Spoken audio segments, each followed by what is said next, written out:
2 dias depois do Comitê de Política Monetária do Banco Central anunciar a redução da taxa de juro da política monetária de 14,25% para 13,50%, a Confederação das Associações Económicas CTA convocou a imprensa esta quarta-feira para manifestar a sua preocupação com a fraca disponibilidade de divisas de mercado e coloca o problema em duas vertentes. A primeira tem a ver com o desempenho das importações e exportações. O Banco de Moçambique ignorou a situação pela qual passa o mercado de divisas em Moçambique, que tem vindo a registrar nos últimos tempos uma menor disponibilidade de divisas sobre o desempenho das exportações e importações. A CTA reconhece que esta situação, que é por um lado associada à baixa cobertura das exportações sobre as importações, como por exemplo, no primeiro semestre, quando excluídos os grandes projetos, a cobertura de exportações sobre as importações está estimada em cerca de 25%.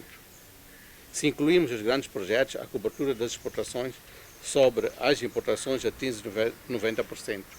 O que quer dizer que, se incluirmos os grandes projetos, só temos exportações que canalizam divisas dos países que cobrem cerca de 25% das nossas necessidades de importações.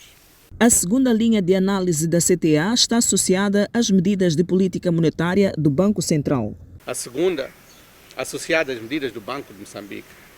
Por outro lado, de 2022 a 2023, o Banco de Moçambique sucessivamente aumentou a taxa de juros de reservas obrigatórias de 11,5% para 39,5%. Subimos mais de 25% de taxa de reservas obrigatórias, pressionando a liquidez em moeda externa no mercado. Igualmente, no primeiro trimestre de 2023, o Banco de Moçambique tomou a decisão de reduzir sucessivamente o aprovisionamento de dívidas para suportar a importação de combustível.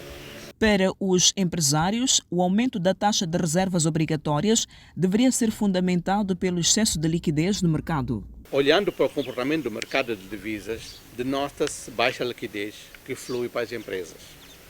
As conversões líquidas cresceram em cerca de 120%, um sinal inequívoco de aumento da liquidez retida nos bancos. Ou seja, significa que os bancos comerciais passaram a reter mais liquidez em moeda externa, comprando mais dos clientes e vendendo menos. Entretanto, a Confederação das Associações Económicas propõe algumas medidas que considera necessárias. A curto prazo, passarão por uma mudança da postura do Banco de Moçambique. Como se demonstrou, não tem fundamento teórico nem empírico para a manutenção das taxas de reservas obrigatórias em 39,5% para a moeda estrangeira. Por isso, propomos que o banco reavalie a sua posição e reduza esta taxa. Adicionalmente, a CTA propõe que o Banco de Moçambique, no lugar de manutenção de reservas internacionais líquidas altas, comece a sinalizar o mercado, injetando parte delas para que os bancos comerciais ganhem confiança e usem essa posição cambial positiva para apoiar as empresas. O que quer dizer, como foi dito, o Banco Central tem reservas, mas os bancos comerciais não dispõem dessas reservas para satisfazer as necessidades do mercado. Esta não é a primeira vez que a CTA questiona as medidas políticas monetárias aplicadas pelo Banco de Moçambique, principalmente no que diz respeito à disponibilidade de divisas no mercado.